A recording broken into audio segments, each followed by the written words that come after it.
first question I wanted to ask you, first African-American woman, first black woman to hold this role of president for the League of Women Voters here in Louisville. Yes. When that happened, did you feel the history of that? Well, I guess it didn't really, I didn't really think of it as you might imagine in the beginning. I certainly knew that I was first, but I've been first in other areas as well. And so I saw it as an honor to be the first president. I didn't see it as something that would be that I should see in a negative way.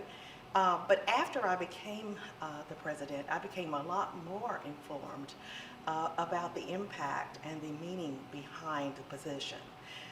It is noteworthy that it took 100 years for me to be sitting here before you. But it's also encouraging and enlightening that we are moving in the direction that is a lot more inclusive and diverse. And so to me, it's an honor to be in this position. It's interesting though, you said this isn't the first time I've been a first. A first of something. A first of something. So I look at you as a trailblazer. Do you consider yourself a trailblazer?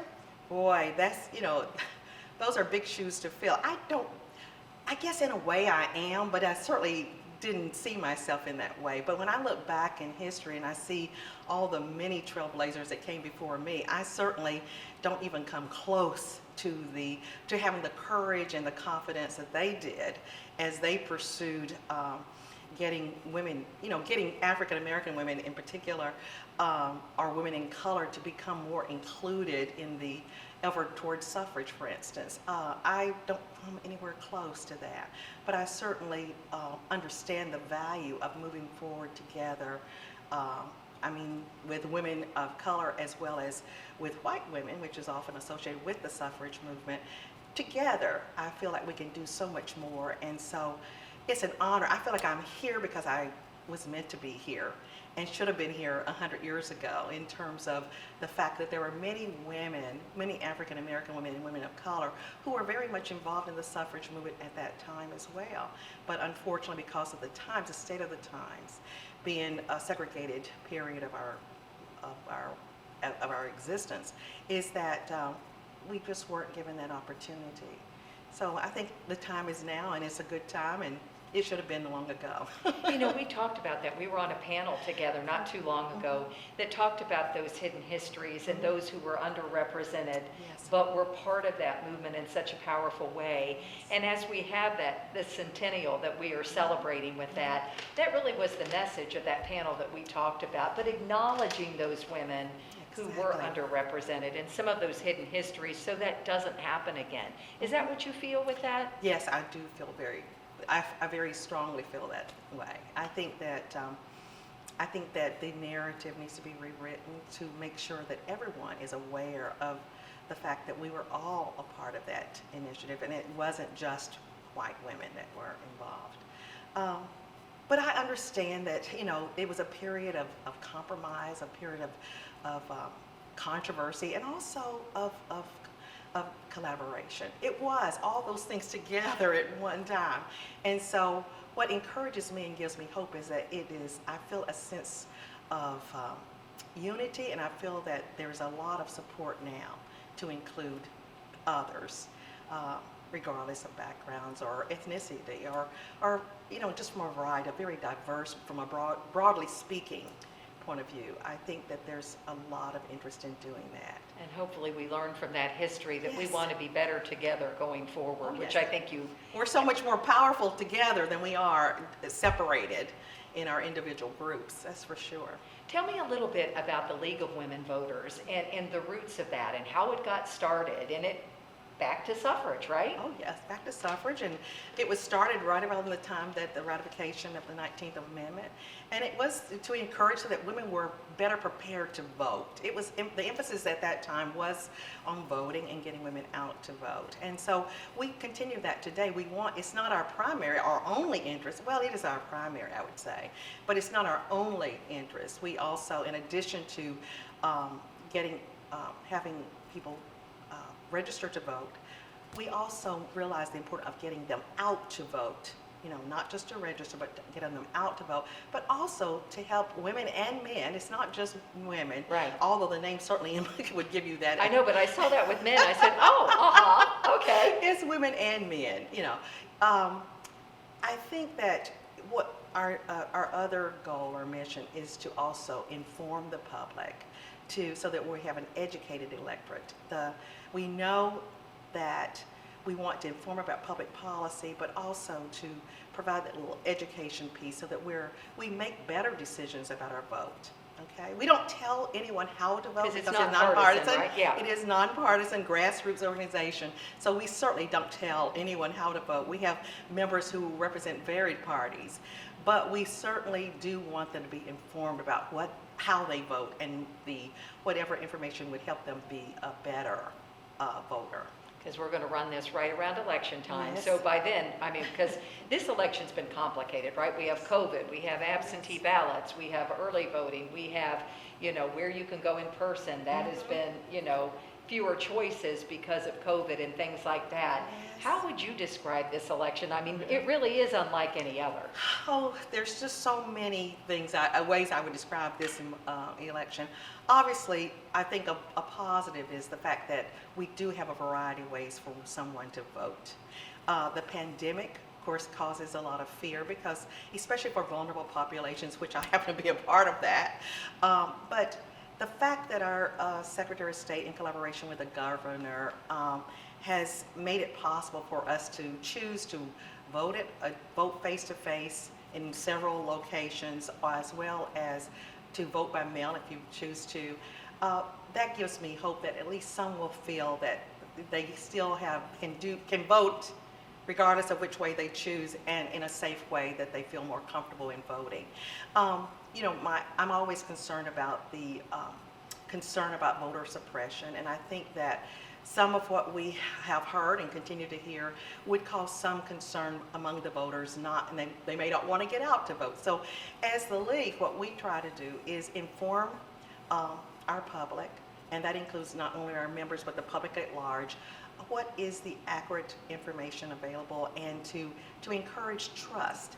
Because I think it's hard sometimes in our institutions and systems, I think because when you hear a lot of negative rhetoric, you tend to believe what you've heard when it may not necessarily be validated. The League, one of our primary goals is to give accurate information and then to share that with the public so that people can make better decisions about which route they want to take. Because we've heard so much about voter fraud and all of these things. And so you're combating a lot of information out there right now. Like you said, your main goal is accurate information about voting, a lot about public policy, to educate the electorate, and that kind of thing. What, I guess, some of the most common questions that you get where you feel like, this is where we've really made an impact in the community?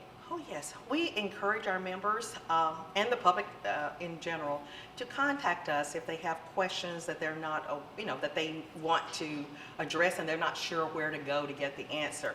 Many times we find ourselves being that in between the person who has the question and maybe the source of the information to find out the information or to consult with the appropriate people to get the proper information.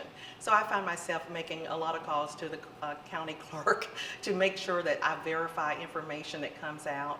But it's just, you may say, well, isn't that available on TV and don't they see that on the news?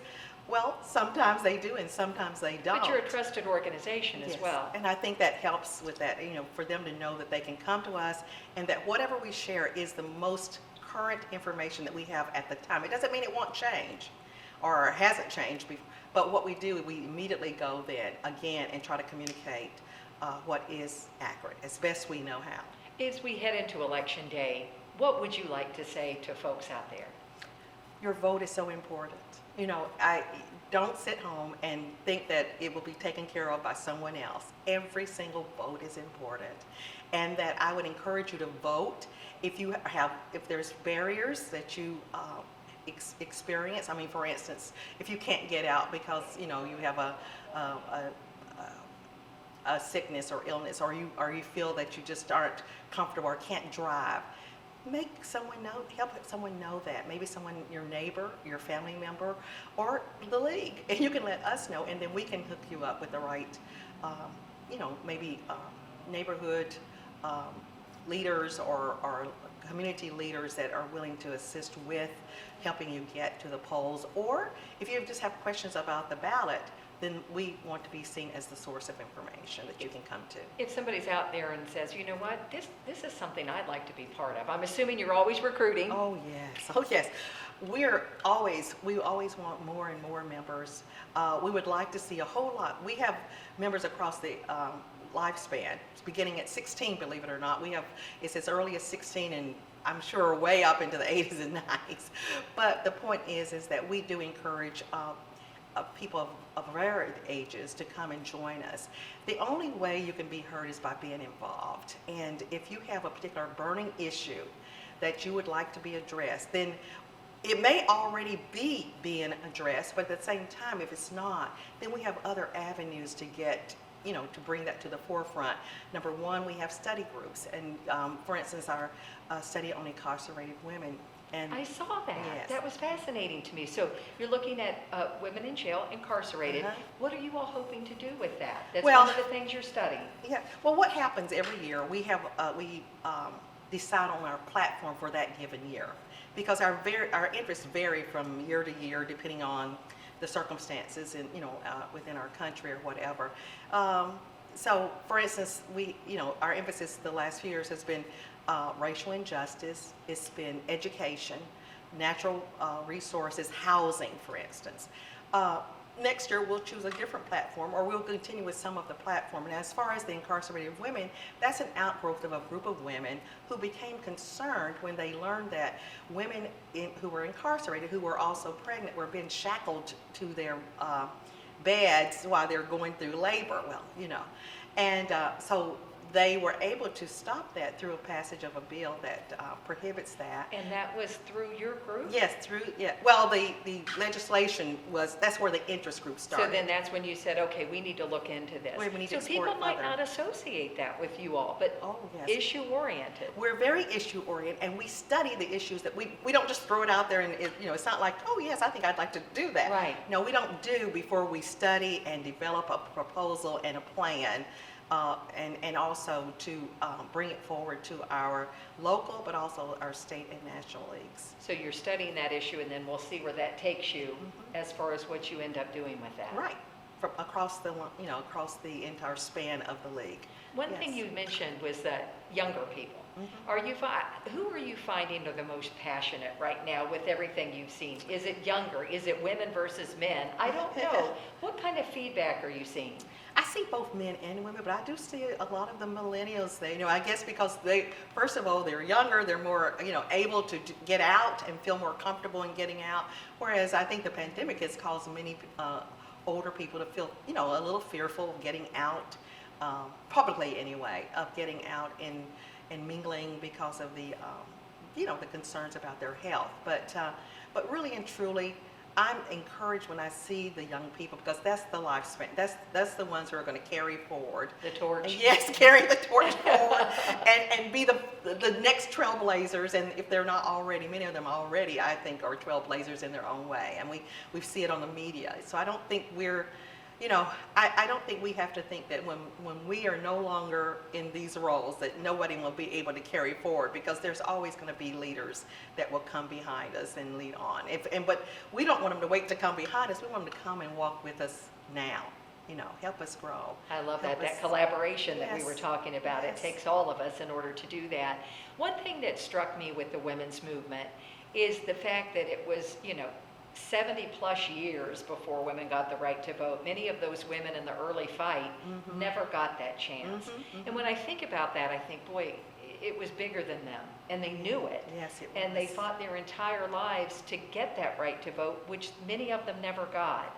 That has stuck with me, where do you put yourself and think about that? Because it really has impacted me. Well, it impacts me, but what impacts me even more is that even after women in general got the right to vote, in 1920, Black women did not Did get the right not. to vote. Now, black men got the right to vote in the 15th Amendment. But to it go- wasn't until much later Yeah, that, yes, that yes. black women. So Yes. it was like that fight, another fight. Yes, and we continued on. Persistence, regardless of who it is, that's what it takes to make change, is persistence and, just that compassion for something that you know is right.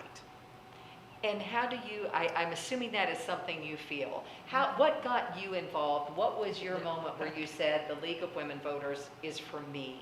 What was it that you said, I want to be involved with this group? Well, beyond it, again, nothing unique, because I think black women have always been interested in public policy. They've always been interested in women's rights. It's not something that just happened, It's something that's always been there as far back as Sojourner Truth or Ida B. Wells or Mary Terrell. All those are leaders that came before, way back in the late 1800s. Mary Britton recently here, that's, closer to us from Lexington. These are women that from many years ago were Our already history. in our time were very much involved in women's suffrage. It's not new for us. And so why did I become interested is the question. I have a tendency to get off on something else. But the history lesson and then connected with you. Yeah, I've always been interested. I actually joined the League many years ago. I remember it's when my children were much younger. I'm saying when they were children. They're now grown, young adults. But when they were children, I got involved in the League. And I'm not, to be honest with you, we were just talking about this not too long ago. I don't remember exactly how, but someone by the name of Lily Alice Akers, many of you might know her here. She's dead now. But my point is, I remember her getting me involved. And if you ask me how I met her, I don't know. I think I met her through the Business and Professional Women's Club. I don't remember. But the point is, she got me involved, and I enjoyed it then. I was probably in my late 20s or mid 20s or somewhere like that. But the point is at that time I was trying to raise my family and I was working full time, and I just didn't really have the time. But even then, I didn't truly understand the tension that existed between the black community, the white community, and the League of Women Voters. I didn't know the history. So many times we don't know the history, but I feel a lot more informed today than I did then. But I also still just as compassionate about being an informed voter as I did early on. And so, like I said, for such a time as this is why I've been called. And I think that we're now at a time where we're ready to move forward together. And yes, I don't have any doubt that it will not be easy necessarily, because I'm sure not everyone shares the same perspective, but I think there's enough that share that perspective that we certainly can look forward in a hopeful way. I hope so. And thank you, Trailblazer. Thank you.